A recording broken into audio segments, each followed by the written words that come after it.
and welcome back to another episode of Key Factors Podcast, Real Estate AF, where the AF stands for And Finance, and I'm your host, Mark Jones, and we are powered by LoanBot, Smarter Mortgage Matching, now available on the App Store and Google Play. And today, first off, I will start by saying Merry Christmas, everybody.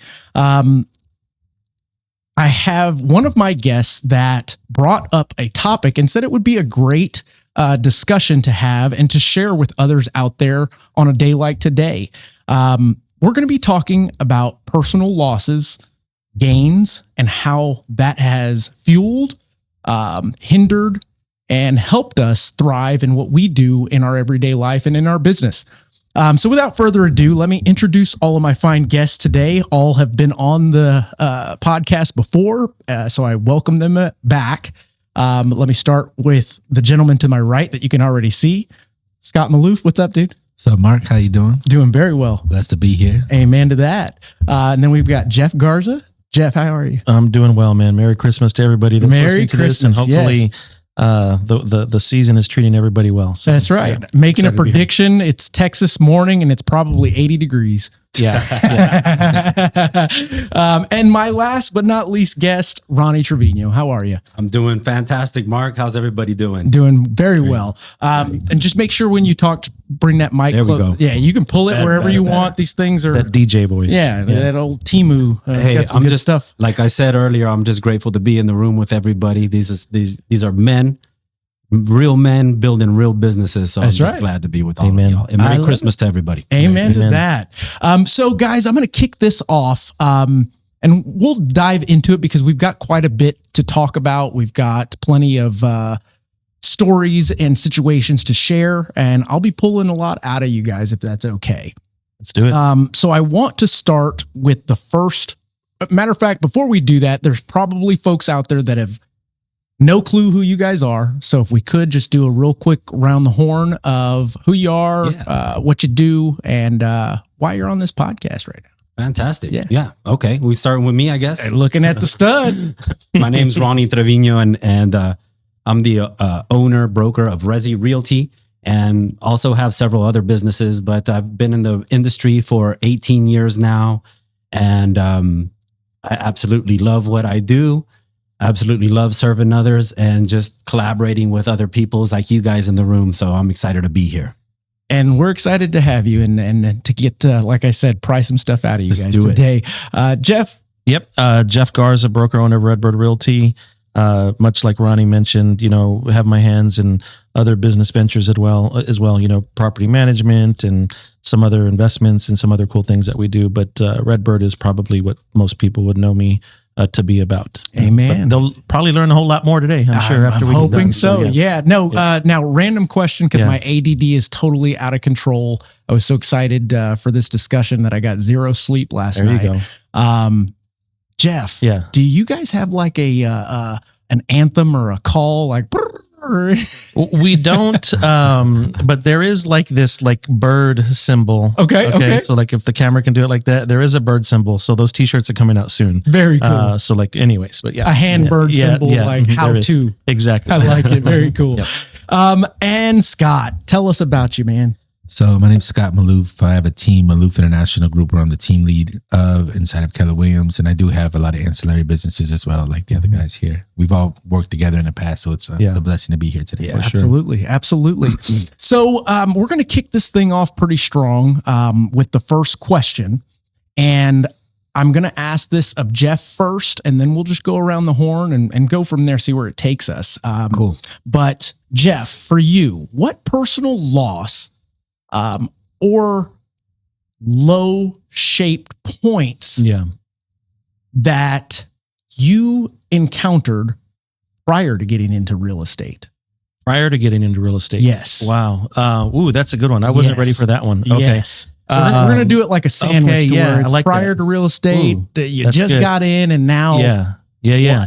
Man, that's a great one. So, for people that are listening to this, because I think all of us are going to break the internet this morning here on Christmas Day. So when you're tired with unwrapping your gifts, then you need to be jumping onto the live stream. I would say this before real estate. a lot of people may not know this about me. I had almost a 17-year career in social work and criminal justice. I started working for the state of Texas, actually at a food stamp office while I was still in college. Oh, wow. And I was one of those guys who graduated from high school, like when I was barely 17. So I was always kind of like doing more at a younger age than some others, right? Just simply because of the way my birthday and I guess whenever I got put into school. But did a bunch of social work jobs over that 17-year career. And, was a juvenile probation officer with Bexar County, was an investigator with Child Protective Services many, many moons ago. I was barely young enough to call myself a man, if you really want to know the truth, now knowing what I know today. And I was doing physical abuse investigations and sexual abuse investigations and things of that sort. But I guess to answer your question, before real estate, the low for me was realizing, and I think a lot of people on this watching this will be able to understand this. When I was working at the county, which was like my last tour stop before I became an entrepreneur and went into the real estate world, and as we all would say, burned the boats, like legitimately burned the boats, right? Because there's some people who say they do and haven't. And then there's people that they did, right? Like, and I was one of those, I was like, I'm not going back to whatever this is. And what it was for me was realizing that I was working at that time at the county juvenile probation department, realizing that I was still very young in my life, knowing that the only way for me to become like the deputy chief or the chief probation officer of Bexar County was like, I needed like, and this is going to sound horrible, but I needed like 15 or 16 people to retire or die. And or marry into it somehow. And you realize like that's not going to happen. And so for me, there was this frustration point where I'm like super tenured with the state retirement system in the county as well. Bilingual, senior PO, promoted multiple times. But it's like when people talk about that glass ceiling, definitely had a glass ceiling. Yeah. And so, I didn't do any of that work in my story for money. You don't get into social work for money. Right. I mean, bottom line, but I had been doing it long enough that I realized I'm trading time for money. Yeah. And I'm not going to get any more. Right. And this doesn't work for me. And so, that's probably there was a low, right before I decided like I need to do something different. Yeah. And real estate happened to be like on the bingo card for something different. Yeah. But I was just like, I'm done with this. And so I ended up leaving that with no parachute. Like I didn't leave that for real estate. I left that because I was done. You were done. And I was, we can polish it. We can sugarcoat it. I was in between jobs, as all of us who in real estate have been once or twice. I was in between jobs, but I literally knew when I went home, I'm like, I'm not going back. I'm not doing this. And so I think I watched Jerry Springer for like a month, figured out my stuff. And then I was like, I got to do something different, prayed a whole bunch. And then I feel like God sent me a sign, and how I got into real estate is a whole different story, but real estate is what I stumbled upon. Yeah. And little did I know 12, 13 years ago or whatever it's been, like I'd be doing what I do now today, and so it's a huge blessing, but I guess I would hope that anybody hears that little part. Like there's a whole lot to it, but I was frustrated enough. It was like an old country and Western song. I was sick and tired of being sick and tired. Yes, sir. And I was like, this can't be everything that I was meant for. Right. And so that's probably, it was a low, but turned into obviously a whole lot more after that. Absolutely. Yeah. So, I want to come back to you in just a moment to discuss, and I will for each of you on how that low point, shaped who you are today. And if it did at that point in time, or was it too early? But just again, the ADD is killing me today. Jerry Springer. I feel like that was the, TikTok and Reels replaced that addiction. So it was like Jerry was on to something way sooner before everybody else. Rest in peace, Jerry Springer. For sure. Yeah, where you could just let your brain go into mush. Absolutely. And you'd be like, they're just staring at the TV and be like, this is absolutely not going to improve my life one iota, but I'm still interested. Those are the good old days. That's right. Yeah. You got cheering at the screen and there's no games going on. It's just people fighting and pulling hair wigs and stuff. Anywho. So Ronnie, what was in your journey, becoming a realtor, were pre that moment, what low points did you go through as just Ronnie the man? Oh man.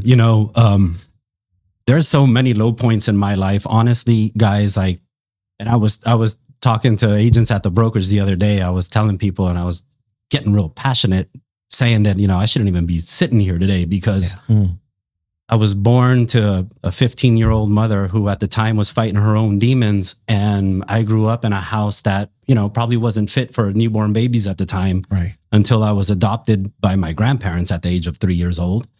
And growing up in a loving family, but having a lot of, dysfunction, addiction, drugs, alcohol, stuff like that. For me, the biggest low point in my life, I think, was getting involved in all that. Growing up, I never really aspired to be great. I think my grandparents were pretty tired already. They had already raised their kids. So I just kind of skated through school. And, when I graduated, and it wasn't until my girlfriend got pregnant that I realized, holy shit, I better start doing something. Mm-hmm. And, I started working and got a little bit of success and thought that was what was being a man. But I never realized, in the background, my drinking, my drugging, all that was going on. And it was behind the scenes, but that was kind of just the way I grew up. You know what I mean? Yeah. So I actually do. Yes. Like if your loved ones are smoking pot and drinking, then those are the people that care for you. Then they're not bad people, right? So I wasn't a bad person. I just kind of had my own demons too. And I never realized where that was going to take me until I realized that, well, for those of you that don't know, and I think a lot of people do know that, I just lost my son recently last year. And it wasn't until he grew up and started falling into that same pattern that I realized, holy shit, if I don't do something, then, that's where my kids are leading to. So for me, there's been a lot of losses, but I think the biggest one was, just falling into that addiction and going down that path. Right. I mean, I'm grateful where it's led me at today, but I think that's a pretty big loss. Yeah. So it wasn't anything about like losing we were talking pre-real estate. Yes, So correct. Not losing a deal or anything like that, or losing a job. I think it was more, for me, it was personal like that. Like I look back and that's what I tell my kids today. Like, you guys don't understand. Right now, you have so much potential to be great. Like, I wish people would have told me back then when I was a kid, you have a lot of potential to be great if you just do these things. Just didn't have that.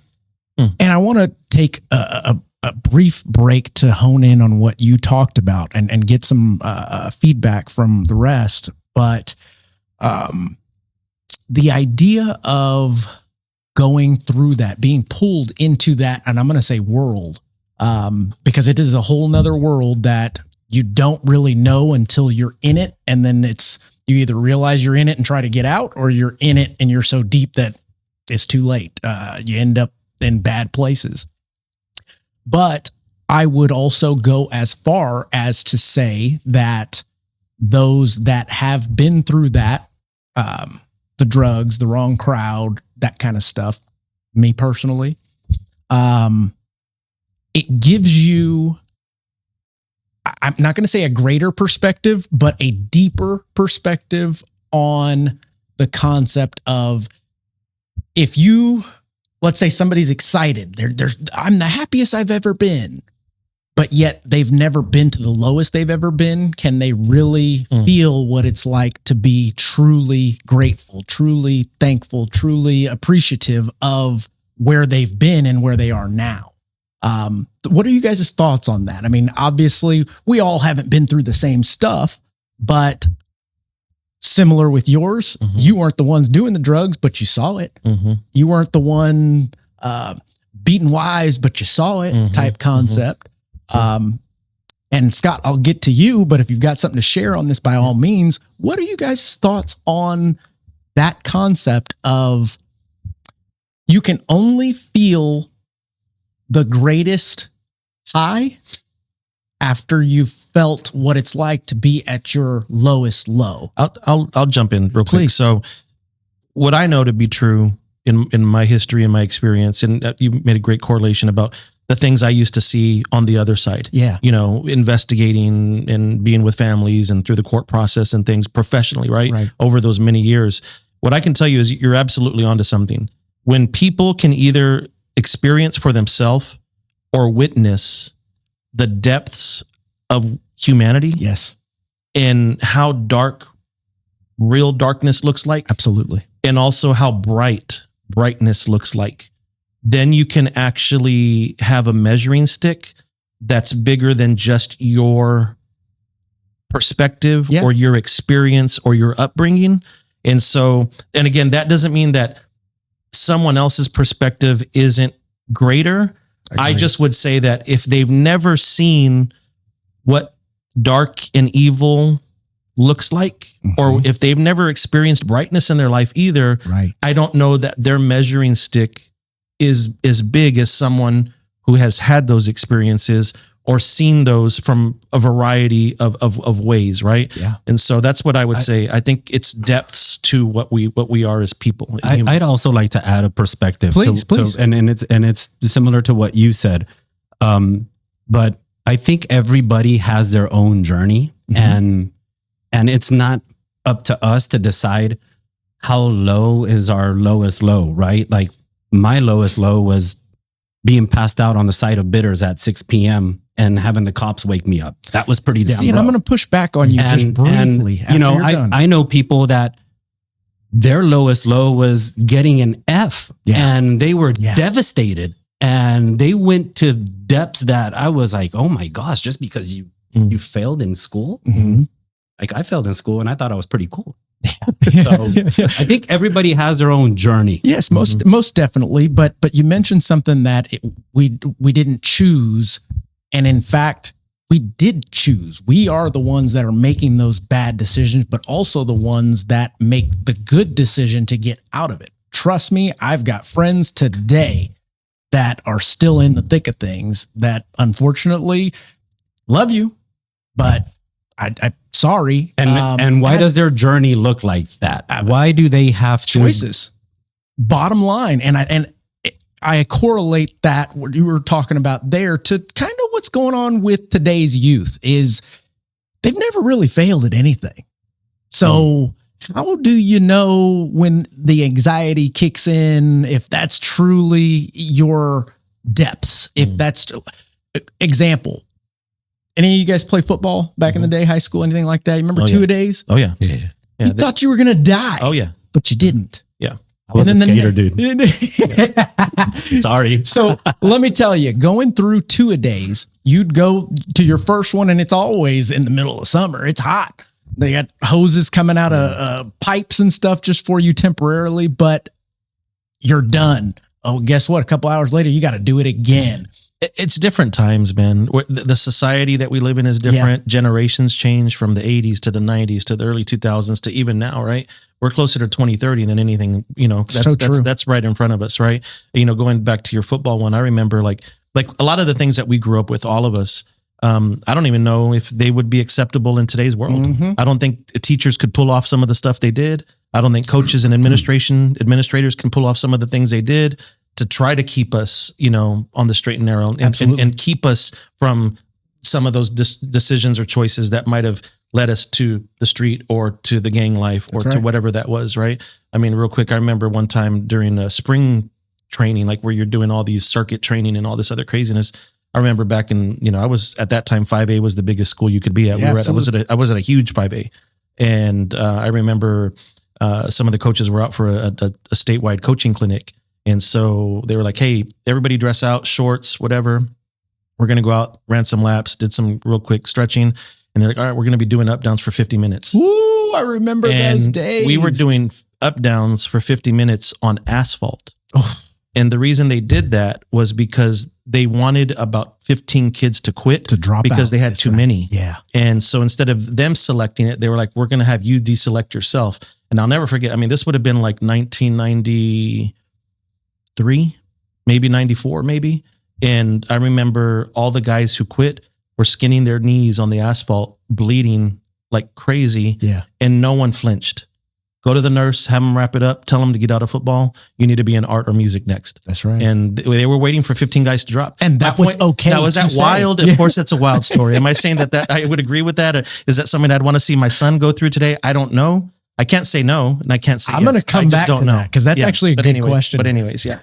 So, Scott, you've gotten off now, almost 20 minutes without saying much. So I'm coming to you, brother. Here it comes. Tell me about a time or something pre-real estate that was a major downfall for you. Okay. I'm glad I went last because I was listening. It took me back to a lot of memories of just growing up. So, like Ronnie, I was raised by a single mom too. I don't know if he was a single mom. My mom was a single mom. She had me young. She had me at 19, not 15 yet. We moved in with my grandparents till I was 10. And then after we moved out of my grandparents, we had a rental house over there off like 78. And that neighborhood, it was like the neighborhood parents raised each other.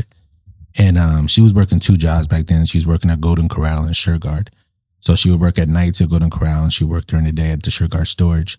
And we got in a lot of trouble back then. I'm in my 7th and 8th grade. Like I went to juvie 3 times in middle school. And I don't really even say that on anywhere. You let me know if you need me to edit that out. No, I'm kidding. I'm kidding. We're sharing a lot of stuff. No, absolutely. No, absolutely. Because you go it's through who you seasons. are. You go through seasons in life. And I feel like you go through those things to become who you're going to become. Yet I feel if I didn't learn those issues and those things at that age, it could have hit me when I was 18 or 23 or 20, like at an older age where it would still be on my record or I wouldn't have transitioned the way I did. And then when I got in, then I transferred schools and we moved to the northwest side of town. And I had it was like 3 weeks into the school. I was still hanging out with my people from the northeast side and the drug dogs sitting on my car. Now I had my hardship license early. So I had, but yet we were at a party that weekend and whatever, they hit my Things car. happen. And I didn't have any drugs on me, but I had a letter opener, which they considered a dagger. So I ended up getting expelled from Northside. So just going through those seasons, it kind of put me in a place where I was looking just to belong a lot of times. And then ended up doing the high school parties when I was in high school. And that became like a family. It was like the nightlife. And the nightlife from there, when I became 18, that became my like family away from the family.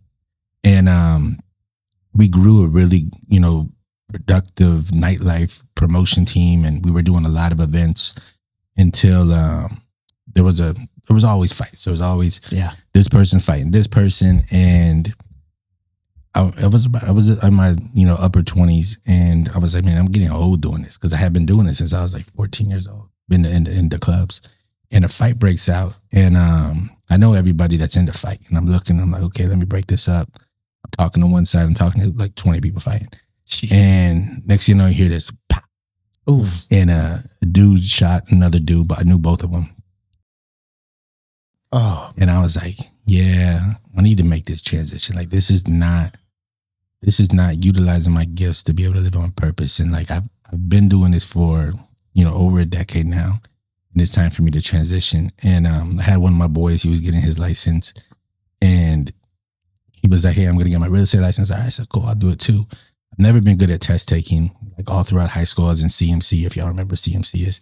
Like I was in CMC, I was always in that. So it took me a long time to even pass my test.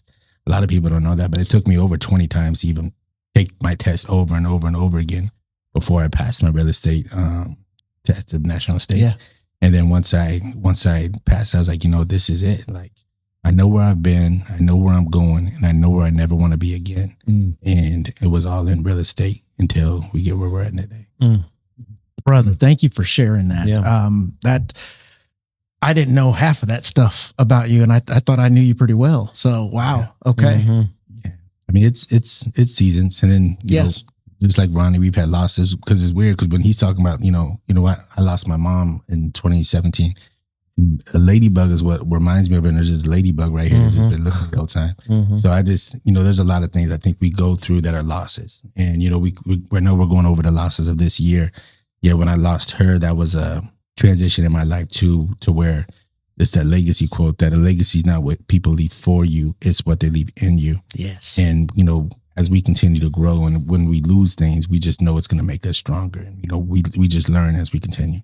Absolutely. And I totally agree with the seasons concept of that. Some don't go through as many seasons. And again, kind of back to that concept of, have you really lived yet if you haven't kind of gotten in trouble or done anything? Because at a certain point, you're going to want to do that, or you're going to end up doing that. And by that time, you're old, and the repercussions are totally different than an adolescent. So Trent, go for it. Yes, I know. I just love what you just said right now. Like, the way you put it is that, to me, you're talking about your losses, and I see the person you are today, and it makes me think about, like, we're all talking about our losses, but are they truly losses because of who they've made us today? Like, I look back on all those things that were just incredibly devastating. I remember, a lot of people don't know this. I share a little bit more now. I think I'm a little bit more comfortable sharing. Before, man, I was like freaking, I hoarded everything in. But I after I graduated high school, my father was my grandfather. He was my dad. He was in the Air Force, and he retired from the Air Force, fought in Vietnam. He was very, very proud. And that was his plan for me, because that's what changed his life. And I enlisted in the Air Force. And 2 weeks before deployment, I went out and partied with my cousin in Ciudad Acuña, Mexico, and he ended up getting in a fight, and he punched this glass and ended up cutting his arm, and I'm rushing him to the hospital, and I got in a car accident. Cops get there and stuff, and then asked me if I'm drinking. Of course I had been, and I got a DWI, and that's it, End of the U.S. Air Force career. Right. But was that a loss? Back then it was the biggest freaking loss. I remember looking at my dad and asking him, I fucked up, didn't I? And he was like, he laughed, and he was like, yeah, you fucked up. Now you got to get a job, and now you got to, figure out your life. That's right. But I just wanted to share that. You're talking about losses, and to me, it's like, it defines who you are today. All those things that happen just makes us who we are. Well, go for it. I mean, it shows, you have two paths, because in life we have defining moments. And in a defining moment, a lot of people end up in victimhood, where they don't overcome it. And they end up putting themselves in a frame their whole life. That's a good point. And then there's people that you grew up with that keep you in that frame also, that still remember you when you were 14 or 15 years old, and don't realize you have transitioned into a different person. Yes. So there's family members like that. I have family members like that with me that still think I'm the middle school kid. I'm like, I'm grown ass man, dog. Like, yeah, the way they talk, and it's just like you have to be careful, because I'm like, okay, I know that they still look at me at this frame, and this is who they picture me as. Yeah. Yet when you know inside of who you're becoming, and you know who you became, none of it really matters at that point. I got to jump in, man. Like, please. This, I think so. Like, and I'm gonna sound like a major fan right now, but like, I think a lot of people in the real estate world, and I'll just talk locally, right? I mean, even though I think all of us have a national essence in some way or form, people locally, if they've never sat down with Ronnie, they owe it to themselves to sit down with Ronnie. I mean, he don't need to recruit him. They don't need to go to his brokerage, but he's forgotten more about real estate than most people know. Yeah. Scott Malouff, I mean, people pay to get 5 minutes with that man. That's right. And to be able to hear some of the things that we're sharing right now and going to continue to talk about, it's about perspective, and it's about what decisions we make with what the world throws at us, right? Yes. And so, like, what I would say is that, kind of like to dovetail into kind of what y'all were just mentioning, loss is loss. It sucks. It hurts. It might create sorrow. It might create pain. It might create grief. It might create depression. It might create all those things in one. Like, it could be the whole bag of tricks, right?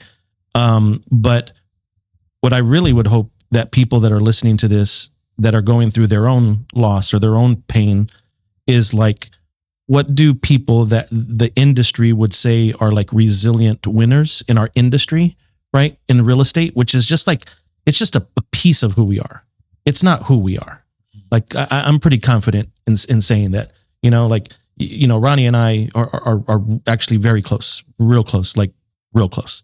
And I'm privy to know a lot of the inner workings of his mind, about how he sees the world as a dad, how he sees the world as a husband, how he sees the world as a believer, how he sees the world as a leader, right? So like if people that are listening to this, and I think this is the beauty of today's conversation with exactly who's in this room right now, is like, Ronnie and I, when we go have dinner or when we meet for coffee or when I'd call him for 5 minutes or he calls me for 5 minutes just for like what we would say a consejo or just a sidebar, just a little bit of a like, hey, I need to pick your brain on something, right? Like, it's not a matter of like, hey man, how's your sales doing this week? Like, it's never about that. It's about how would you lead in this situation? Yeah.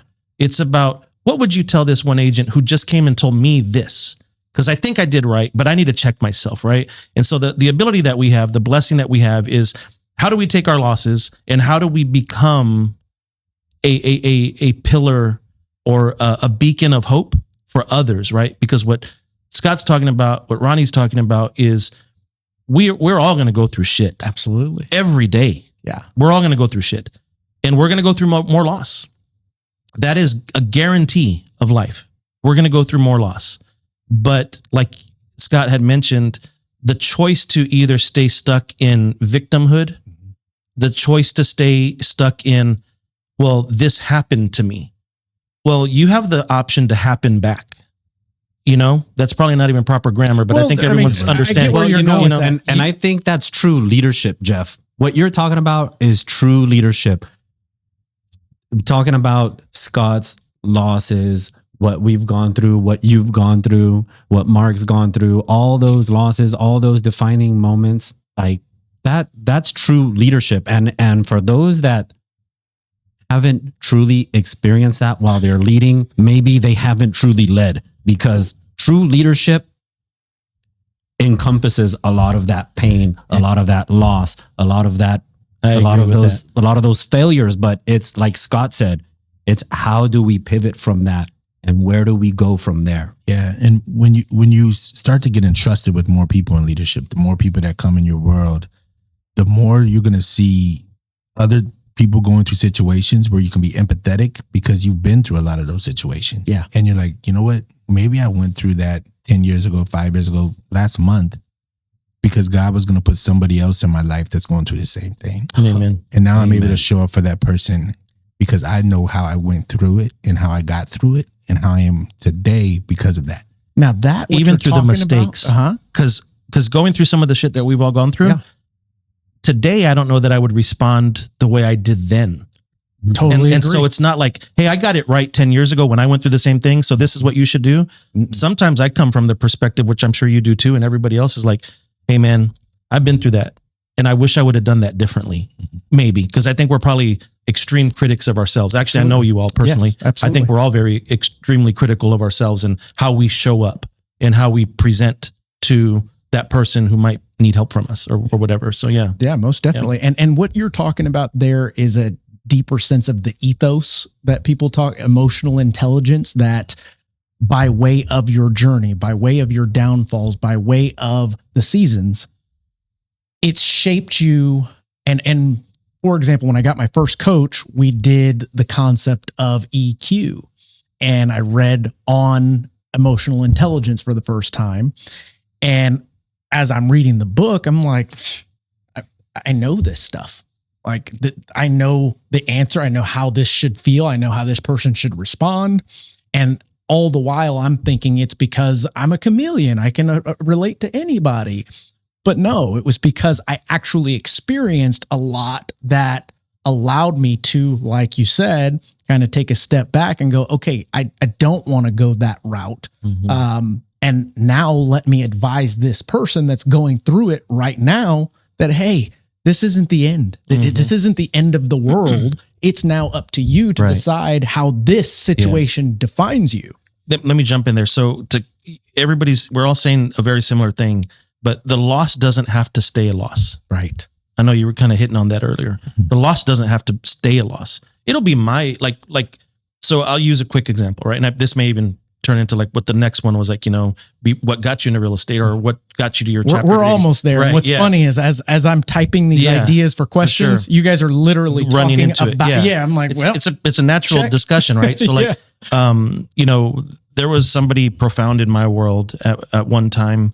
They told me a really interesting thing. I looked at this person and I told them, I said, man, I wonder like what life would be like had I never started Redbird, my own independent brokerage, right? And this person looked at me and says, you realize, and this was very profound, like one of the most 5 profound things anyone ever told me. He says, you realize you would not have ever started Redbird or ever thought about Redbird had your dad not passed. And for those that don't know, like Redbird was my rally cry to my depression and my pain and my hurt and sorrow when my dad passed. And, I was at KW with these guys and doing my thing, selling 100 homes a year or whatever that was at the time, enjoying it, and then a life event happens, what are the young folks? It's like a canon event, right? Like there's this major chapter in the book and you're like, oh my God. Right. And the air went out, the cells started to fall down. And I'm like, man, I don't know if I'm even passionate about selling 100 homes anymore. Yeah. Where other people would trade to be in that position, or whatever that was. Sure. But I was like, no, I need to do something different. I just felt a calling. And so then I go open up this company, name it Redbird, representative of the Cardinal, which is representative of a loved one passed. Right. And so like, maybe people don't even know that story. But the point is that this person told me you wouldn't even have started Redbird. Redbird would have never even happened if your dad was still alive. And I'm like, what would I still be doing if I was still alive? He's still like, you'd have like a top 10 team in the city and you'd still probably be at KW Heritage. Yeah. Like, but there were things that happened where I was like, I want to go chase something different because the calling, that the internal compass got pulled, right? For me to go do something. My point being is that I chose to no longer let that hurt and pain be a forever loss. Yeah. Yeah, it's a forever loss in this life because I'll be back with my dad one day, whenever that's meant to happen. Yeah. However, I could have stayed stuck there. Like, how dare the world throw that at me? Yeah. How dare he take, the world take that away from me, but it happened. Right. And so then it's like what you do in that loss. Right. Yeah. And so again, that victim mentality, that victimhood mindset, we can stay there or not. And again, as people are listening to this, we're not even talking about deals or commissions, which is great because I'm sure we're all tired of talking about that type of stuff.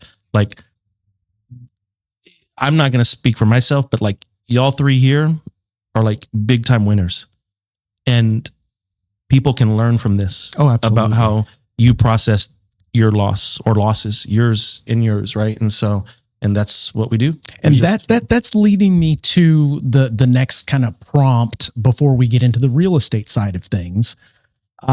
All of these examples, all of these topics within these topics have to do with milestones, setbacks, getting knocked down. And you guys have all seen the Rocky movie where he's talking to his son, telling him life isn't about how you get knocked down. It's how you get up. Right. That defines you. And I'm of the belief that the more I go through, the more I grow through. And it's been true thus far in my life. But we have all taken note about the victim mentality. So I ask, what enables you guys to treat, instead of it being a bad day, it's now a learning day? And that kick in the ass, what motivates you? And this is before even real estate, because you had to continue after the setbacks to even get on that path of real estate where you are now. But what is it? Something inside of you? Because there are many folks that have gone through similar situations. We're not the only ones that go through these things.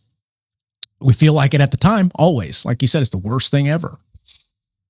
That's a great question. I wanna chime in on that one. Please. That's a good one. Yeah. I think that one of the things that enables us to change that is, we're all talking about and we're all sharing tremendous stories of grief. Yeah. And in the end, we're actually, I think those tremendous moments of grief or loss in the end up becoming really big wins. Like, I was thinking about wins on my way over here, and I mentioned it earlier. It didn't have anything to do with like how many agents we recruited or, what we did as a company, the businesses that I've created along with my partners or whatever. The biggest win for me was actually overcoming the grief of the passing of my son and learning how to take that grief and then really see the true passion in what I'm doing. So I'll elaborate a little bit more on that. A lot of people don't know this, but when I was selling real estate back in the day and an agent, a lot of times I would get awards and people would tell me, man, you never really boast about what you're doing. And you're just out there doing deals and you'll get awards, but you just go back to work. And the truth of the matter was that I really didn't have time to go out there and party and do stuff. Right. When Christian was in the depths of his addiction, I was working my ass off to put him through rehab whenever he had to go through rehab. And then the times where he would overdose and I would spend time with him, then I'd have to be with him and, show properties with him and just haul them around with me to make sure he wouldn't stray off. And today, my true passion comes from helping people that have that same story. Because if it wouldn't have been for this business and this industry, there's no way I would have been able to take care of my son and put him in rehab and do all that stuff for him and spend time with him during that whole time. Right. If it wasn't for this industry that allowed me to go ahead and work my own hours, drop everything that I was doing on a dime and then go and tend to my family. Right. So today, all those losses, all that pain, all that grief, I'm passionate about this industry and about helping others achieve that, because if it wasn't for this business, I would have never been able to take care of my family during all those hard times. So, Ronnie, you mentioned that all of these losses ended up being wins, but that is a matter of perspective. At what point in your growth, in your journey, did you start seeing that as a learning example or as a win? Was it not until you fast tracked that you're able to look back, or is it a part of the decision-making process at a certain point? Man. Does that make sense? Yeah. And the reason why I ask really is question. Now in my older age, my middle age self. Your prime. There you go. My prime. Damn Yeah. it. That's right. Yeah. I'm able to quickly take a downfall and go, okay, this is what I was supposed to learn. Thank you, Lord, for putting that in my path, because had he not sharpened that tool, had he not, carried me for that moment, who knows where I would have been? Yeah. That's a great question. And I know exactly how to answer that, because Scott mentioned it earlier. When he was talking about, oh geez, I lost my train of thought. That's okay. That's okay. What were you talking about earlier, Scott? He was talking about a lot of things, but I think Scott mentioned, and now I know where I'm going. Scott mentioned that, some of the people that he used to hang out with back in the day, some of the middle schoolers, they still think that he's there, right? Sure. That's who he is today. Well, if I would have continued hanging out with those people, those failures would have been failures. Mm-hmm. And I would have fallen to the depths of those failures. You know what I mean? Back then with those people. But it's ever since I started hanging out with a different group of people. Yeah. And I'm just going to give credit where credit is due. Back in 2015, I joined a brokerage where there was incredible people that mentored me. And I was very, very fortunate to have people like Steve Collins, Craig Owen, pour into me and, help change that mindset. I remember the first appointment that I had with our boy, Steve Collins. It was, I was a high producing realtor, and he asked me about my personal life. And I started telling him, well, my marriage is in shambles. I'm a recovering alcoholic, and I'm over $100,000 in debt with the IRS. And I remember him listening to me for a couple minutes, and then he shut his folder and he said, man, you know what? Before we can even move forward with business, I need you to call this therapist, set up an appointment with him, because if your family and your mind isn't right, there's no way your business is going to be right. That's exactly so it was just hanging out with people like that who had that perspective. And once I started hanging out with people that were giving me those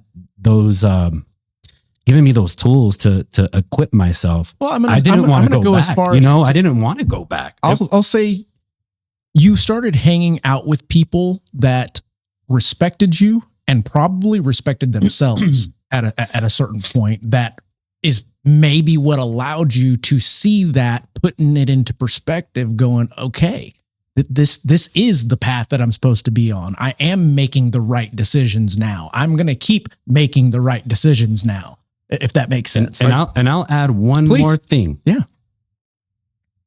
Whenever I met my wife, Sophia, I honestly, whenever I met her, I knew she was like a huge step up. She comes from a different family. And when I saw her, I was like, there's no way that she would go for a damaged person like me. Yeah. And that woman, I don't know what it is that she saw in me. Like, I was broken. I was an addict. I wasn't a great human being. Yeah. But she saw potential in me, and she was always, every time I would fall, she'd be there. She's my cheerleader. Yeah. Hey, get back up. You're so capable.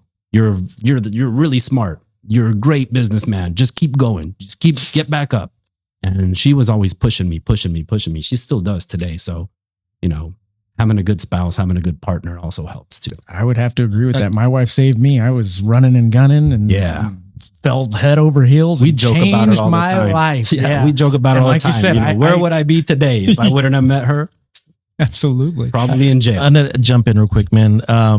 The humility that he demonstrated in that moment in Steve Collins' office. We weren't there, but he just told us basically like as if we were a fly on the wall.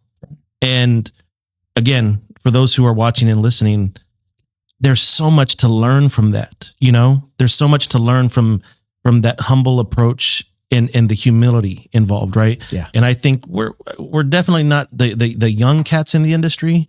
We're definitely not the old heads either, but we're in our prime, right? And I'm going to go on a ledge and speak for all of us. Like, if someone wants to enter my sphere, right? Whatever that looks like, our world. I don't really care too much about like how much real estate you sell. That's right. That really is not that relevant, truthfully, to me.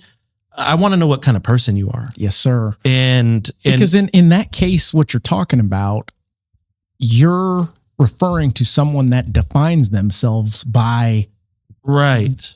I sell this many homes. Right. Okay. Yeah. Right. But who are you? Right. And I think that, a lot of people can stand to learn from what Ronnie just put out there, and everybody, like, because I know you've had past episodes about like, the whole, like the social media influencer and what's an influencer and, the people doing all the crazy flips and tricks on video and stuff like that, which I get all of it. It's all good. And there's a place for all of it. Right. There's a place for all of it. I'm not going to be the guy to crap on it and say there's not. There is.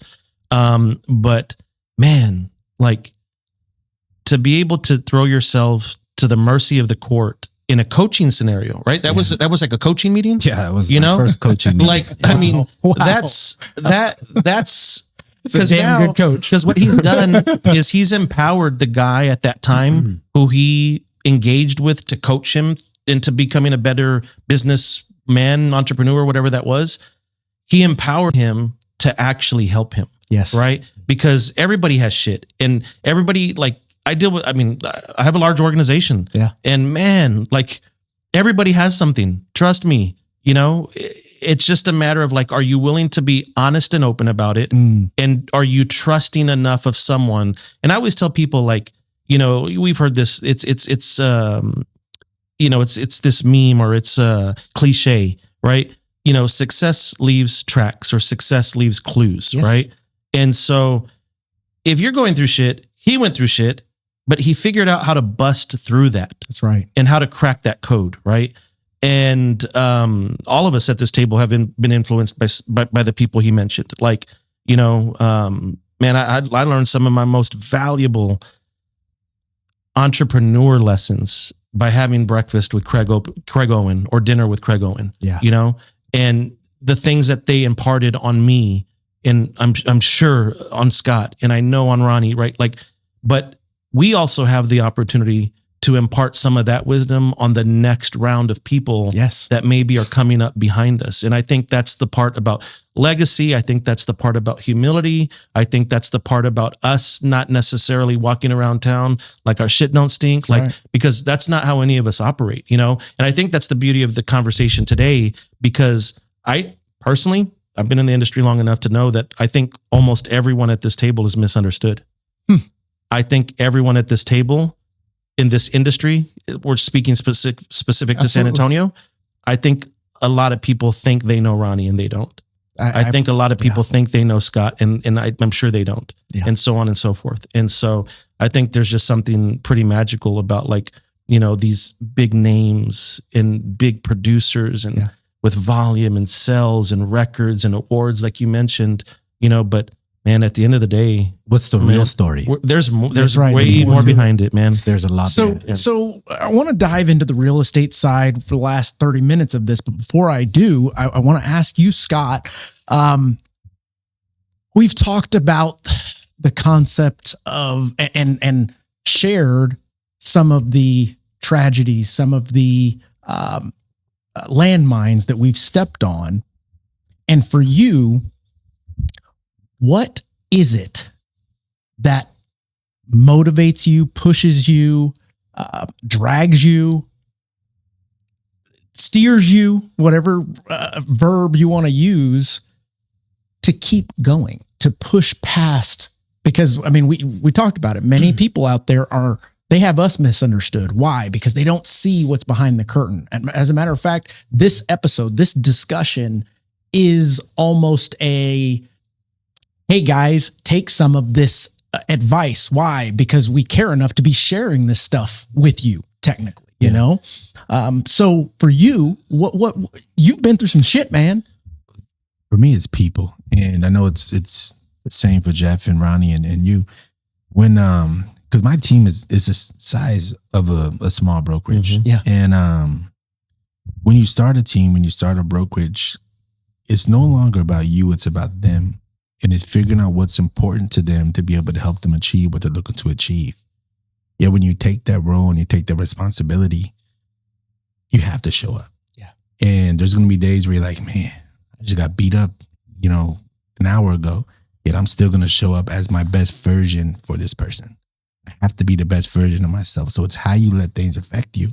So there's a book called The Power of Moments, and it talks a lot about that and how things go. And for me, it's that mindset. If it's not going to matter in 5 years, it shouldn't matter in 5 minutes. So I let go of things fast. And when I look at, you know, the business and how we're growing it, it's not just about transactions. When we looked at different organizations around the world, around the country, and we were like, okay, what is our goal to mimic as an organization that is going to create a culture that I'm going to show up every day, and we're going to have the right culture that's going to help people grow. And the organization that made the most sense was a mega church. And how mega churches thrive are through their small groups. So in our team, we have faith, we have wellness, we have philanthropy, we have education, we have events, we have social.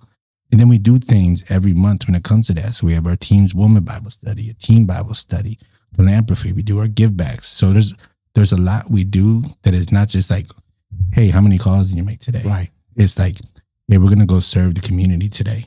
We're going to go give back. We're going to do this. And they feel that. And they understand that it's a bigger purpose, and there's a bigger purpose on what we do when we show up. And when that happens, life changes. Amen. Wow. I love it. Absolutely. It's great, man. So I don't want to waste any time as we transition into the real estate, what everybody came here to hear about, in talking about how you got into real estate and all that stuff. We're deep in it, guys. We're in it. As we roll into 2026, I want to ask you guys, what was one of or some of your biggest struggles, some biggest landmines, maybe some bombs that you went through in 2025? I'll jump on it first. Please. So for me, man, and hopefully y'all laugh from this one because we all need a good chuckle. But 25 was just an extension of 23 and 24.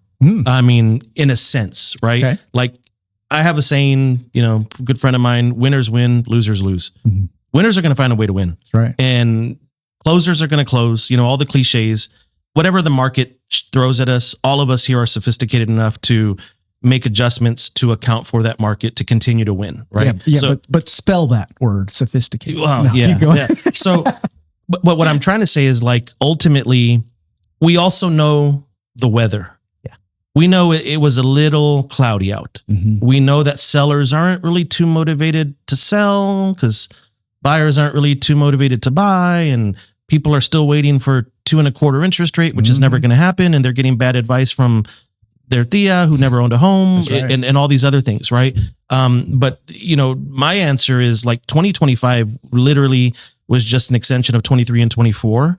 I do believe, and I would imagine everybody here believes that 26 is probably a rebound year. And then we probably all would believe that 27 is probably going to go off the chain, which is going to be really cool for us. I think, it's all cyclical. However, what I would say deeper is, for me, in my position, the struggle or the pain is always maintaining the morale.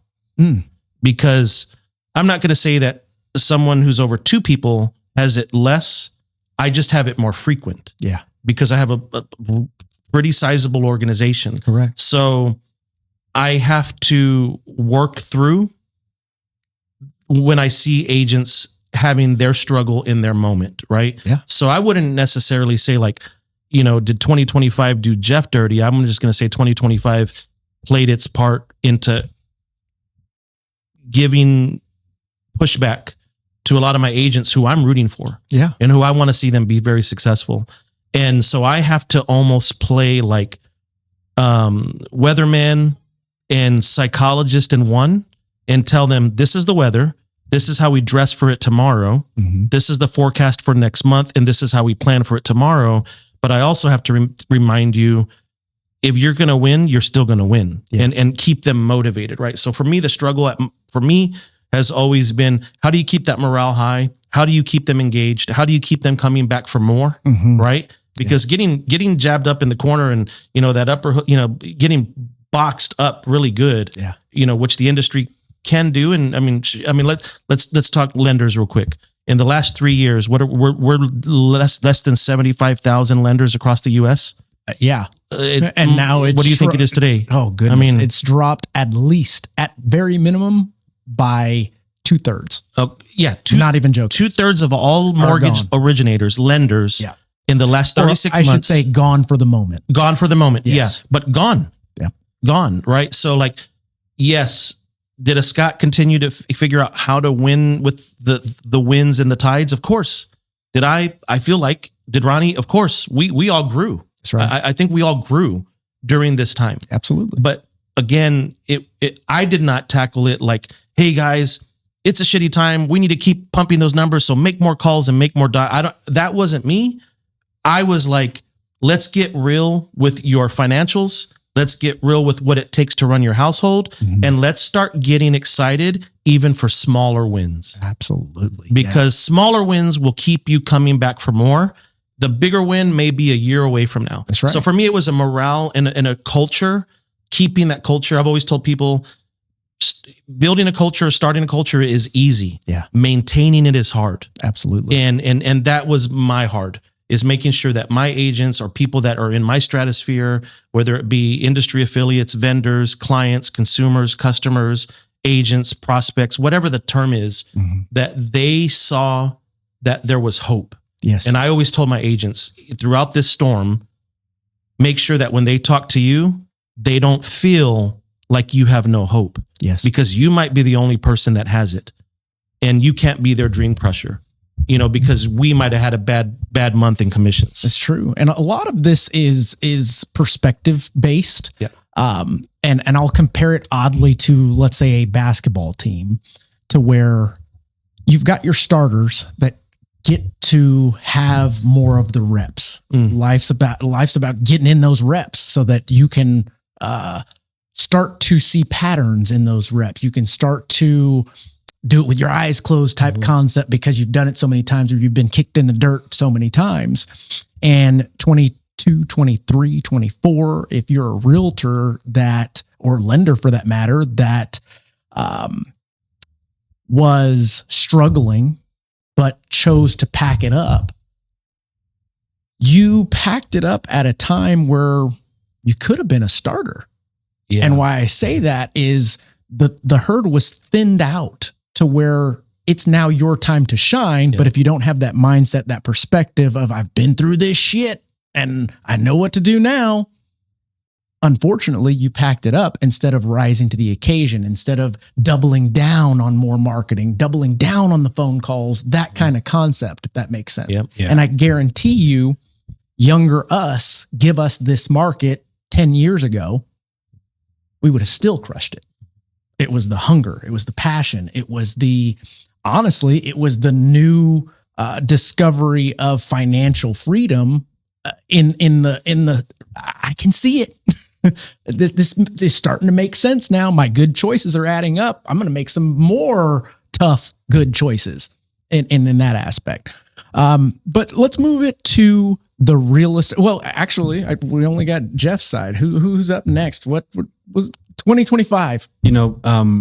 For me, 2025 was a pivotal year, because there's a lot that I learned in the business that I never really delved into or thought about too much.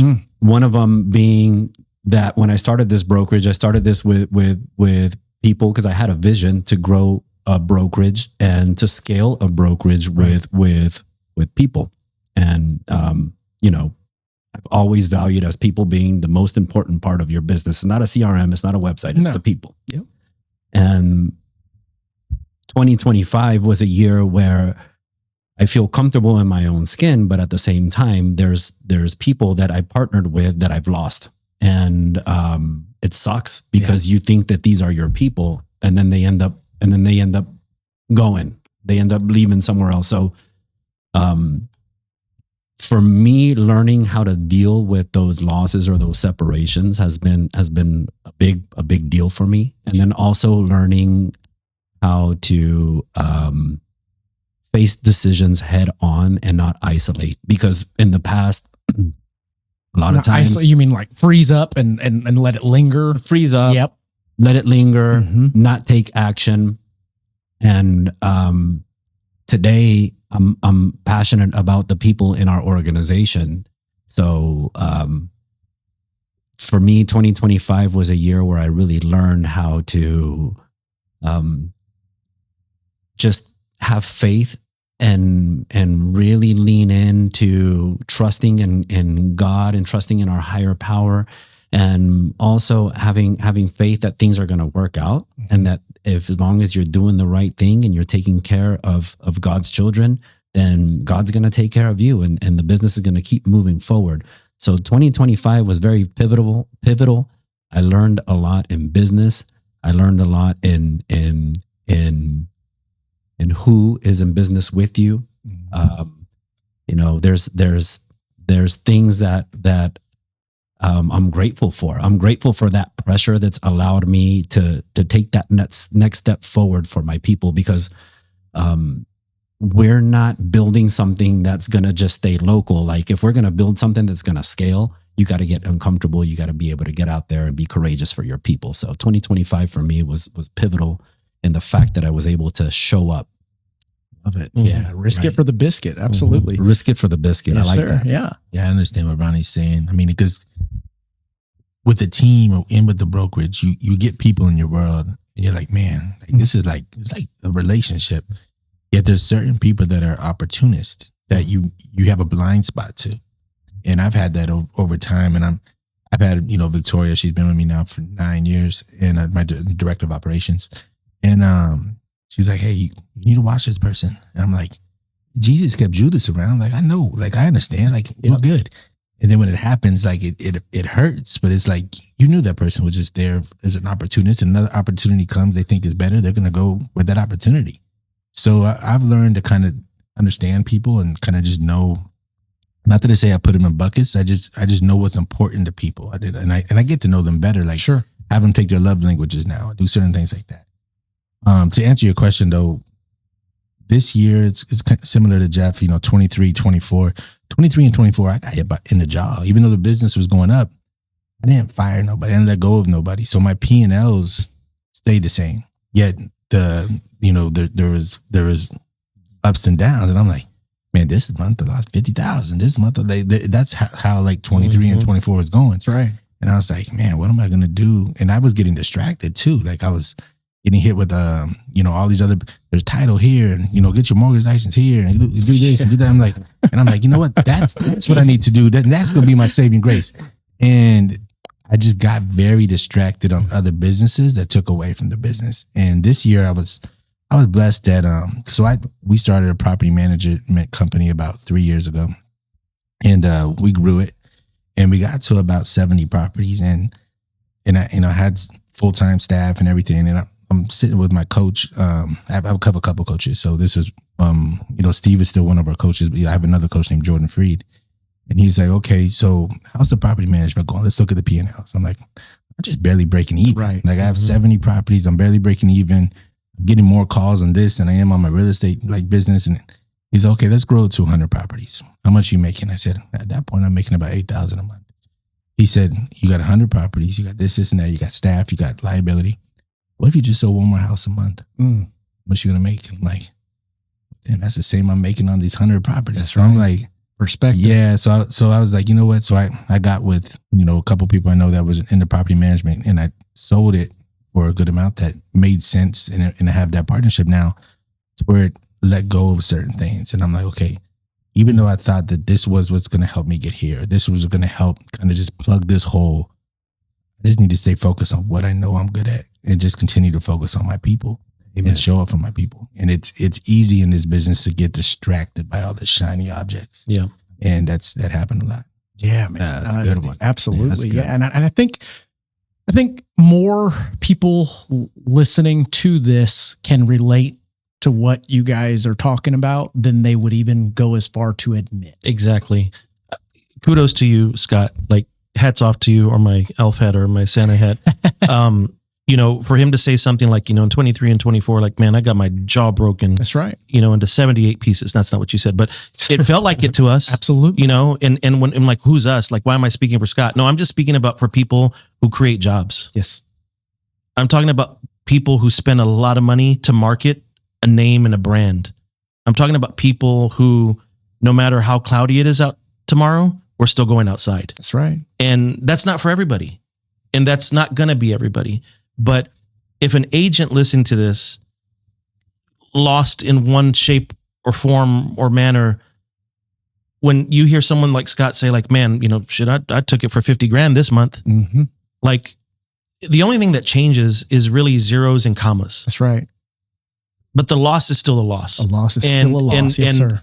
And I would put everything I have on it, that if I ever reached out to anybody here at this table, I'm like, hey, I want to buy dinner, I want to talk about business, something or another, I think everybody would say yes. Absolutely. I believe that. Absolutely. Because we know that we're willing to have such a raw conversation about whatever it is that might be on our mind. And we also know that there's only so many people that live in that life or have lived in that life, whether it be the coaches that, we employ today to help us go to other levels, or people that we know that are in it. Right. And so that goes back to like the biblical term, which is like seek wise counsel. Right. Mm-hmm. We got to be equally yoked in business. Yes. That's, you hit one on the, like, man, I had to kind of pull back on some things over the last 3 years that were not serving me and the whole, right?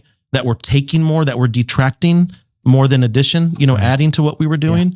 And so through some of those rough times and those ebbs and flows, the beautiful part about the mindset of a realtor, generally speaking, is that we all believe we can get a deal to get out of our next problem with the next deal, because we all believe we can make money tomorrow, which we technically can. We've proven that we can. That's right. Right. But it's not necessarily easy. No one ever guaranteed that it was easy. But I know that we're all mavericks enough to be like, man, I'm going to have a shitty month, but watch me next month. Watch me go off. Right. I'm going to go off for 48, or whatever. I'm going to be Steph Curry and I'm going to drain 52 tonight. Right. Like that's how we kind of perform. Right. We're just performing in the entrepreneur real estate sector, right, if you will. But ultimately, I think people listening to this really, really need to hear that people that they might want to emulate or appreciate or respect go through this shit. It's just another zero, another comma. That's right. And it doesn't make ours any worse or theirs any less. Like, it sucks. And that's, I think, the beauty of the conversation, which is like, moving into 26, like, what are we going to do to continue to be providers, to continue to protect what we've built and to continue to build for the people that entrust us to lead them to something better for tomorrow, right? Absolutely. Because, I have this one, person in my organization, and, she told me recently, because I've always had, there's hunters and there's gatherers, right? There's people that are willing to go on the canoe with one paddle. It's got holes. Right. I'm going to go with the harpoon, grab the whale, and bring the whale back, and then I'm going to feed the village, right? And then there's people waiting at the pier to get the whale, right? And then she told me recently, she's like, well, there's hunters and there's skinners. Yeah, that I've always used that concept. She was like, because you need to bring in what you bring in, but you also probably don't want to touch all the blood and guts. So let me handle that. Right. And so it's realizing like there's so many people in this world with so many talents that we, people like ourselves, need to figure out what are we really good at. And we need to probably stay in that lane. And leadership is not for everybody. Agree. Coaching is not for everybody. Being a mentor is not for everybody. And being a trainer is not for everybody. And I really am passionate about that, because I feel like our industry, I'm going to say this, and this is probably going to get me banned from San Antonio real estate mixers or something. You're uncancelable. Yeah. So my headset is falling off because it's about to get hot. Yeah, there we go. But ultimately, here's the deal. I feel like agents as a whole are suckers. I've been one. I've bought that new lead system many moons ago because they promised me the world when I was young, right? And then I'm like, man, I can outperform that lead system if I go door knock tomorrow. That's right. And I can put it all in my own hands. I can outperform that lead system in cold call tomorrow because no one can convert better than I can. That's at least the mindset, right? It goes back to Steph Curry or Michael Jordan or whoever. Like they didn't take the court thinking they sucked. They took the court being like, I'm the man, right? Yeah. Or I'm the gal, right? I'm the person that's going to make it happen, right? And so what I mean by that is like, if you're great at training, stay there and keep on empowering more. If you're great at mentoring, stay there. If you're great at leading, stay there. But just because you've maybe witnessed someone like Scott or Ronnie over the years become what they've become and build what they've built doesn't necessarily mean that you would even want to be a day in their financial shoes, right? Or their personal shoes or their faith shoes. Because man, if nothing will test your faith more than looking at your bank account act like a freaking water boiling and getting cold and boiling and getting cold and boiling. And you're like, wait, what is it today? That's right. Because it's very fluid, right? And obviously that's not how we want to run our business. And that's not the way we should run our business. That's the nature of the beast. I'm just saying it can happen, right? Yes. And so we've all been there. And so what I'm saying is to all the realtors out there, don't be suckers. Believe in you more than anyone else believes in you. And that's been one of my struggles over the years is like, I believe so much in every person that walks through my door that might be like my secret sauce, but that also might be something that can deflate me if I want it more for them than they want it, right? And so for every agent out there listening, even especially like the brand new ones, nobody is going to make you successful. It's going to fall on you. If you were going to be successful at X brokerage, you were going to be successful at Y brokerage because you were going to have the successful person traits. Yeah. You were going to have the successful person attack. You were going to have the successful person energy. And all of us have been in the industry long enough that when we find that person, we know it in 30 seconds. We're like, you're about to be someone big here. You're about to start doing things, right? I want to elaborate on what both of you guys said, but Scott, thanks for being vulnerable and sharing that story about the property management company, because like you, man, in 2023, 2024, we're there looking at the saving grace, the shiny object that's going to save us and is going to, allow us to offset operating expenses so that we can continue casting vision and growing the organization. That's right. Yep. And I think one of the biggest lessons for me in 2025 was realizing that maybe I'm not the best at everything. And I was actually going to touch on that. Keep going. Realizing and it was through loss, that it was through the loss and the grief that I couldn't operate, that I kind of just, wanted to give up, but the organization didn't give up. Correct. So the people in the organization stood up, and I was able to learn that maybe they are better at running the organization than I am, and maybe I should just continue doing what I'm good at. So you're saying you learned how to get out of your own way. Learn how to get out of my own way. Yeah. And, I think that was a big lesson for me too. Like, just because I'm a badass real estate agent doesn't mean that I'm going to be able to open up a property management company and it's going to flourish. Yes. You know what I mean? But you had to attempt it to get that out of your system. Right. We had to go down those roads. Jeff, you mentioned a couple of things that I just took quick note that I want to just bring up. Yeah. You talked about strengths, weaknesses. You kind of piggybacked off of that. And I think a lot of, matter of fact, probably all of us at a certain point realize that, you know what? I am really good at this. I should probably stop trying to get good at these things that I'm not good at and either hire for them, or I'm just not intending to be doing that, period.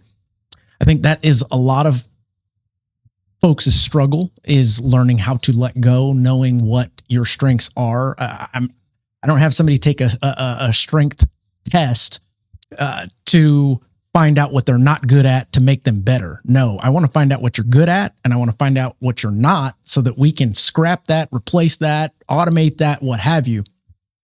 The other topic is the lion and the gazelle. There's a mindset that each of us have, and I learned this story, probably day one when I got in the business, when old John Golder walked in my office and handed me a brass number 2. And he said, "Hey, you've had a crazy 6 months. Like, I've never seen somebody close that much business not knowing what the hell they're doing." And I'm like, "Yeah, this is awesome." He slapped that number 2 on my desk and he said, "Just remember, there's always somebody better. So keep running." And that's when he told me about the lion and the gazelle. And every morning the lion wakes up and he's got to be running for that food. And every morning the other perspective is that gazelle needs to be running for their life. And if they don't wake up and start running, one of them is either not going to eat, the other one is going to be eaten. And that is kind of innate in me. I learned that concept day one in the business, and it's carried forward. And I'm hoping others out there can grab that.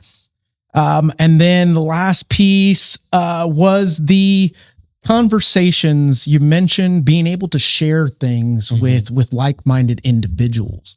And I think this podcast has saved me thousands in therapy sessions. And the reason being is, over the years in running this, I've gotten to share conversations like this with like-minded individuals yes, it is fantastic to get to learn as many people that I have and go into the depths and then take what they've learned or gone through and apply it to my everyday life. But even more so, it lets me know that I'm not alone in this fight that I chose to do, if that makes sense. Because a lot of folks through my life have gone, "Well, why do you do that to yourself? Why do you work so hard? Why it's 12 o'clock at night. What are you doing? And having these conversations puts it back into perspective. It confirms the mindset that I have, the drive that I have, the way that I made that decision after going through failure to get my ass back up and keep on pushing. And you guys have shared that today. I mean, that is, gosh, I'm hoping that this goes into the depths of these folks, not just to their ears, but to their soul, right, so that they don't have to go through some of the hardships that we have gone through. Well, first of all, Please. Mark, I feel really compelled to tell you this, because you just mentioned something, and you mentioned that this has saved you thousands of dollars in therapy. And as somebody who truly believes in seeing a therapist if you need one, That's right. I just want to tell you, I want to thank you, actually, because whenever I walked in here before everyone came in, I was sharing a little bit about my personal stuff. And a lot of times, like the passing of my son is a delicate, Absolutely. for a lot of people, they could see that as like A trigger. right. Yeah. But honestly, when someone asks me about Christian, I love it. Like, I love it so much because I'm able to talk about him. I'm able to remember him. And it's just so therapeutic for me Yes, sir. to let it out. And whenever I'm able to talk to people like you guys in this room about things like that, that's what keeps the business going forward. That's what keeps me passionate. That's what keeps me grounded. That's what keeps me being a good dad, a good husband. It's sharing those things with you Yes. guys and talking about it and being vocal. Yeah. And finding that group, right? Who are your people? I consider you guys my people. I know we don't spend a lot of time outside of us doing this out there, but I'm sure if we were to run into each other, We'd have a good old time. heck yeah. So And I think that stems from the roots of our experiences, the mindset and the drive that we have individually, and then getting together collaboratively for the confirmation. I'm not crazy type concept. Like, okay, I'm not the only one. Yeah. And it is a good feeling that confirmation of just one day we'll be able to enjoy these fruits, but right now we're going to keep watering. We're going to keep watering. And that being said, guys, I'm going to go over, screw it. Last question for you guys. As we roll in to 2026, what is your vision for this coming year? It's easy to say, oh, it's going to be a great year. Real talk. What do you guys have cooking for this coming year that will continue the mindset, the drive, the confirmation that all that shit that you guys went through wasn't for nothing? Anybody? Processing. All right. So All these deep questions. I went to a wedding in May, and it was a girl that was on my team. She's still technically on my team, and she now lives in Dubai. And we went on a team trip 3 years ago, and when we were there, she met a guy at a pool party. He lived in Barcelona. He flew out here a couple of times. She flew out there a couple of times. So she ends up going to Barcelona for a summer, and she comes back and she said, "Hey, Scott, I'm getting married in Italy." And I'm like, "All right, cool." I said, "All right, we'll get married." She's like, "I want you to be there." Because, I was the one who took her on a team trip. That's where she met the guy. So I was like, all right, there's a little domino effect. So You say you buying me a ticket? I mean, the guy, he's well off, the guy that she ended up marrying. So I'm at this wedding, and there's 28 countries being represented at this wedding. It's in Tuscany, and it's $1 million wedding. And the father-in-law gets up, and he looks at everybody, and he says, "Welcome to my dinner, all you poor people." I'm like, damn, he got my attention. Right. So he does his whole speech, and while I'm at the wedding, I meet a guy named Peter. Peter lives in Bangkok. And I start talking to Peter, and Peter's like, I've been in business with the father-in-law, XYZ, for a certain amount of years. So I'm like, okay. So a couple of days later, I'm in Rome. It's the final dinner. And the father-in-law comes up to me and he said, "You met my business partner, Peter." He's like, "He's very fond of you." He's like, "Me and Peter went in business together in 1978. We went deep into China, deep into the jungle where nobody would go." And he said by 1993, when they went back after 1978, he picked 3 countries in Europe. Peter picked 3 countries in Europe. And by 1993, we were the biggest furniture distributors in all of Europe and have been since then. And I'm like, damn, they're just the middleman. Wow. They went into China and they did this. So on that plane ride home, I started looking deep into like, Amazon and certain things. And I have a cousin that does like drop shipping. He made 400,000 last year. Another cousin that made a little over 300,000 last year, just drop shipping, just different products. And I started just going down this long rabbit hole. While I'm doing that, I'm coming across a fair called the Canton Fair. And the Canton Fairs were like every factory in Asia go to this one fair and they sell their stuff at the lowest of the low. So while I'm going down that rabbit hole, I'm also going down the future of what real estate looks like.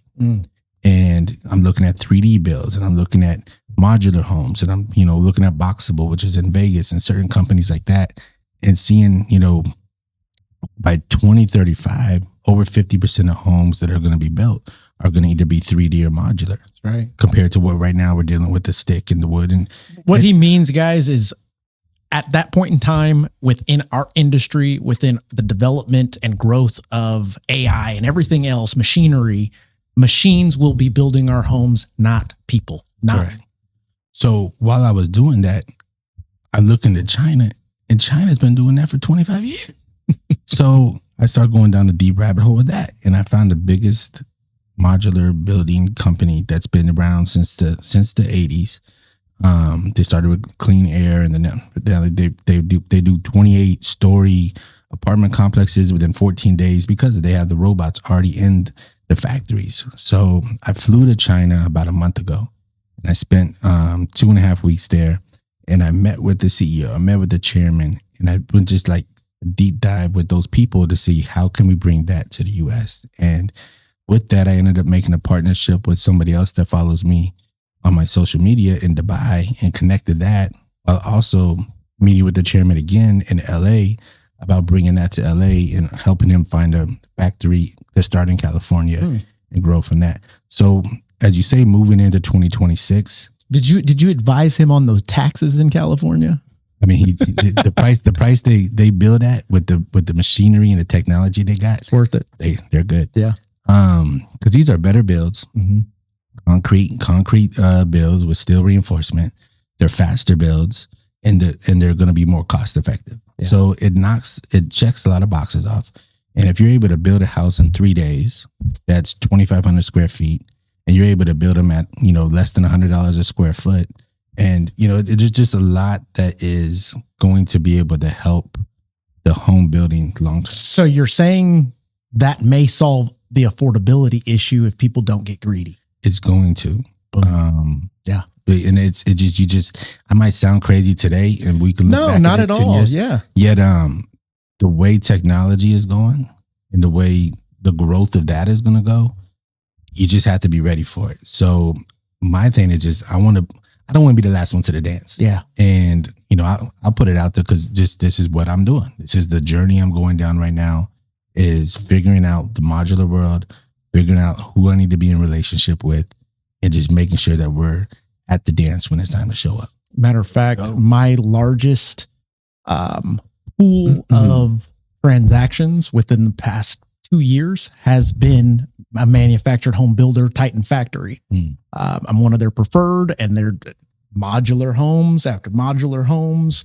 The cost efficiency of that, I mean, it's nuts how, like you said, and I'm going to compare it to fully autonomous vehicles.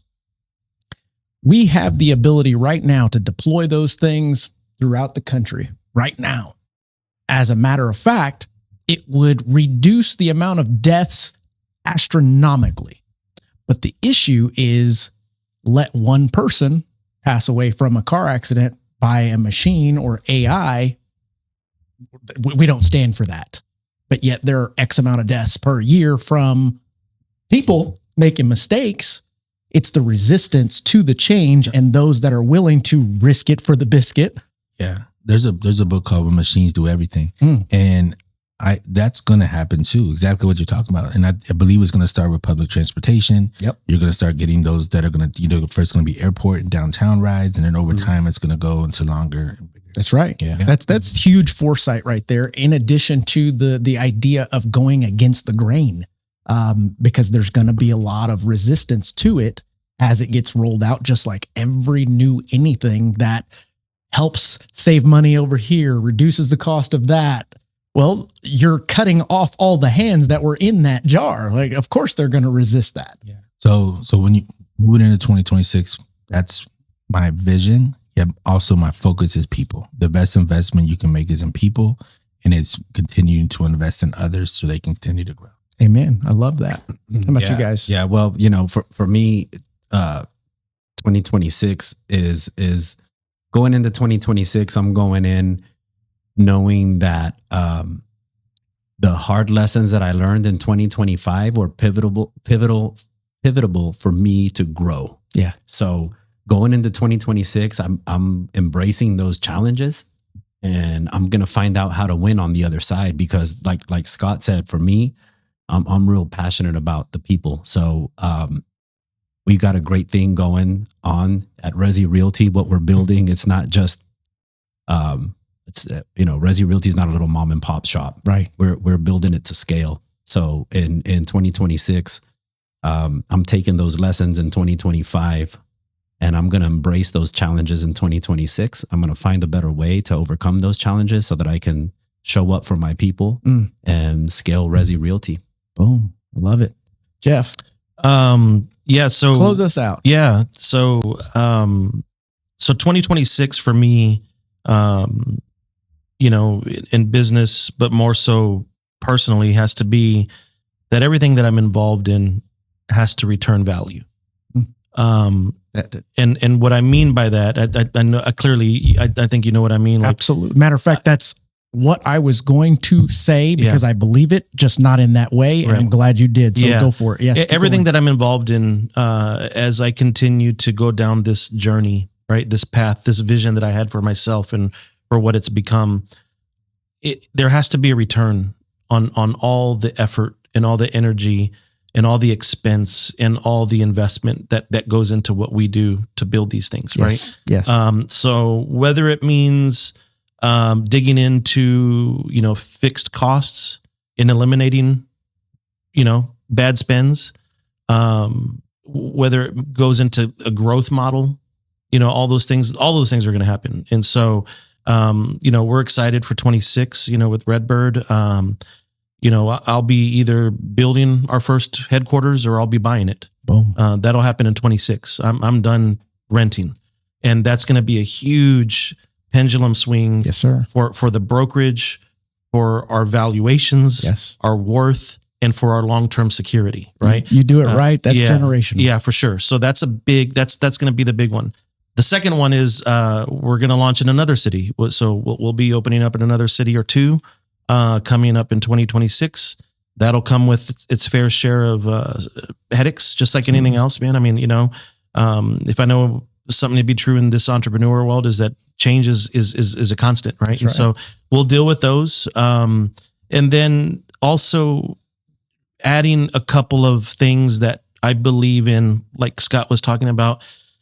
I'm creating two things right now. Actually, one would be, and I told Ronnie this a while, not too long ago, and a couple other people that are, tight in my circle. Like, I've been watching a lot of the players in our town, and one of the things that I did a long time ago to make sure that Redbird per se was strong and healthy was I stopped production, but I've resurrected a production team to make sure that Jeff is strong and healthy.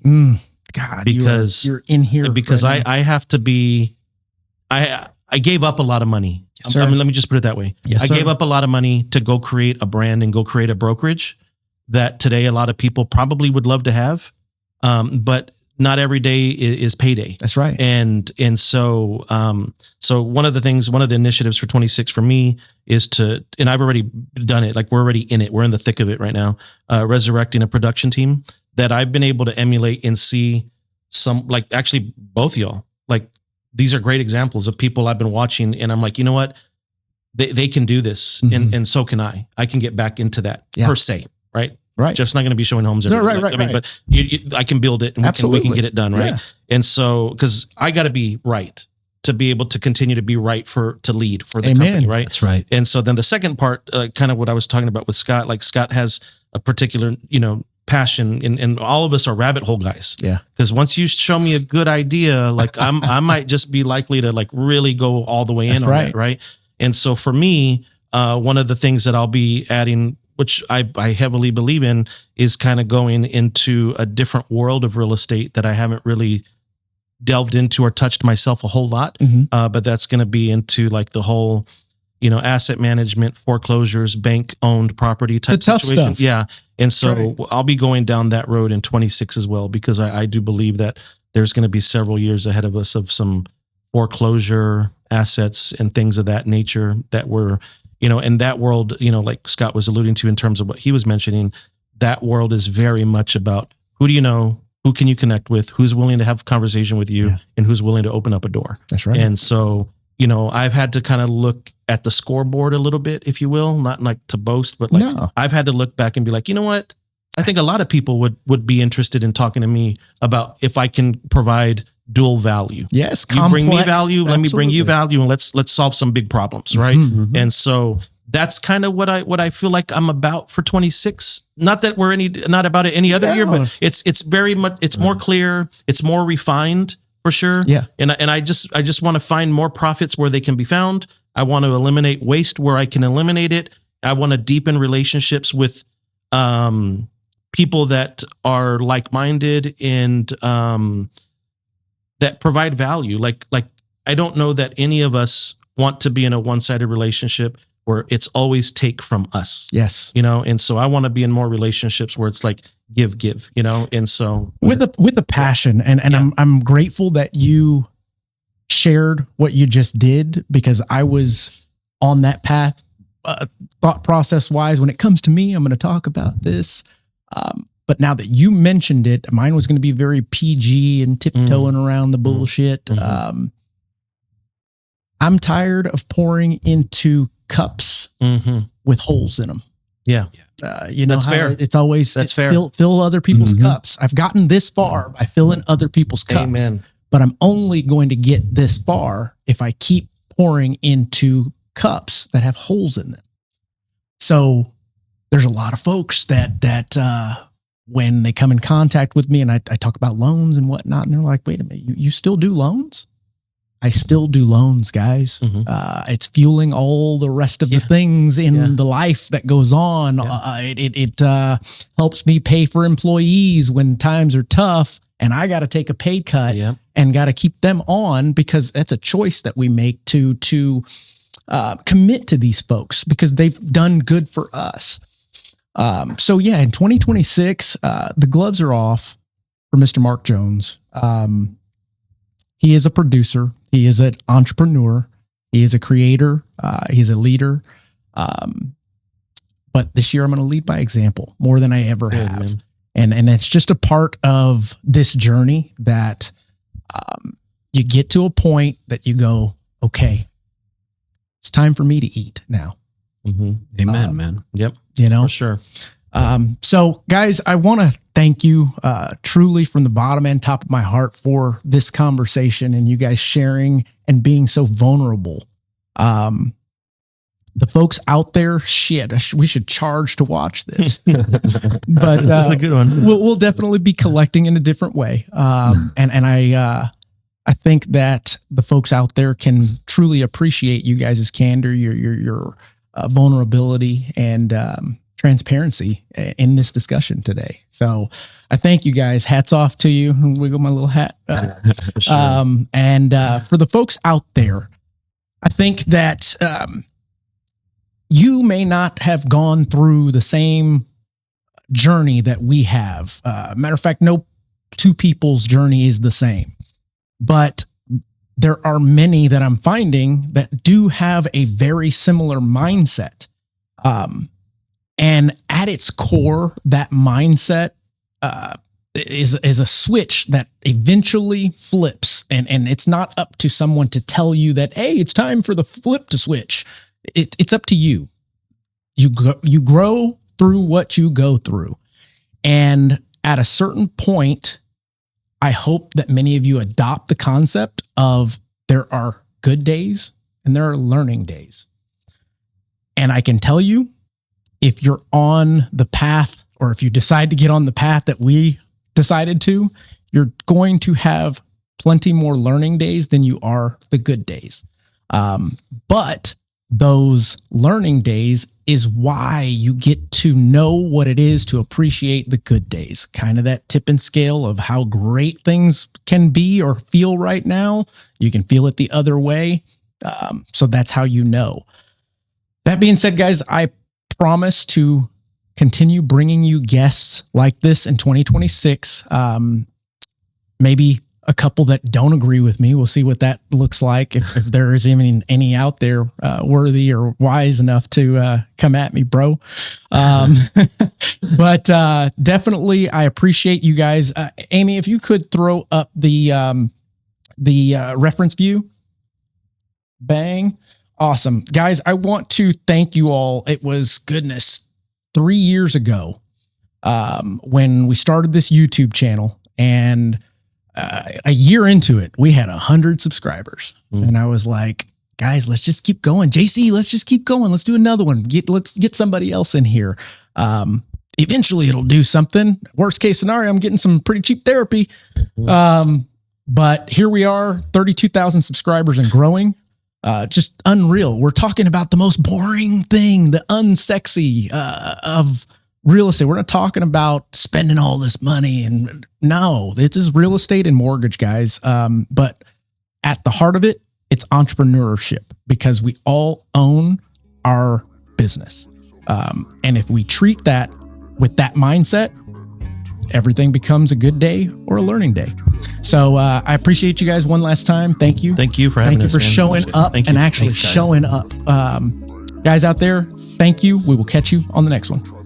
Peace. It's good stuff.